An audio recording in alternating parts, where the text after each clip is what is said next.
Now, I've been an accountant for 20 plus years and straddle the tech and the non-tech way of doing things. Now, one thing that has come on in leaps and bounds in the last 10 years especially has been client expectations around communication. In fact, it's not just clients. Back when I was a kid, we were told that we couldn't call someone. We just couldn't call them on the home phone or when they're at home before 9 a.m. or after 7 p.m. as was invasive. If you were calling someone after 7 p.m, you better hope it was a damn emergency making that call. Now it's not uncommon for people to get text messages at all hours for all sorts of things. Now, going back in my time machine to 2000, now we barely had functioning email at our firm, and there wasn't a mobile phone in your suit jacket pocket to monitor things constantly. And we actually had to wear a suit to work, with a shirt and tie every day. Now, but for today, let's stick with the phone and the email thing.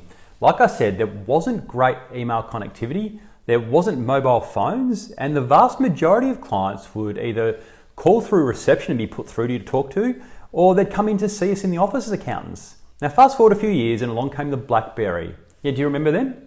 Chances are if you're under 25, you won't. But this little device changed everything for everyone.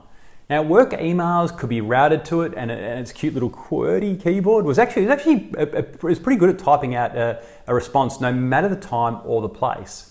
Now, this was good and this was bad. It was good because it allowed you to respond to things quickly, basically anytime and anywhere. Bad because it created the expectation and stress of immediate response, that you'd respond quickly. And that was because it allowed you to respond to things anytime and anywhere. And yeah, I've been caught out by this and sent an email at 1 a.m. on a Saturday morning from the gaming floor of Crown Casino in Melbourne. There's no need to ask what I was doing there. That's for me to know. But I did that to answer a quick query, and I signed off with "There's no business like snow business" to Ian Grant, a client who was CEO of Silver Star Ski Resort in Canada.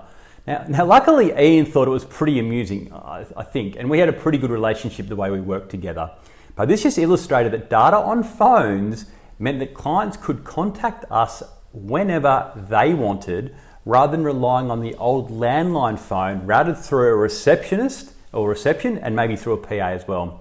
Now, communication had become a constant, and therefore a constant battle to get work done, and also having time to relax. While I embrace technology and try to use it to do the work of 5 accountants, I also don't want to be a slave to my phone, and nor should you. We aren't delivering babies, we aren't rushing to a car crash to pull people out of wreckage. Most things that we do as accountants are not that urgent that we actually need our clients pinging us at our kids' sport on a Saturday morning. And for me, one of the things I adopted to assist with this was to turn off notifications on my phone. Don't worry, it's not a BlackBerry now, I've got an iPhone. So I do this so there's no glowing red orb reminding me that I have to do anything or attend to something. Equally, my phone is almost always on silent these days, with some things allowed to get through to me which have an urgency to them, which for me are family, my kids' school in case something goes wrong, and some client calls. The compromise for me is that clients can book a meeting with me in my online calendar whenever they want based on my availability, and I'll actually turn up.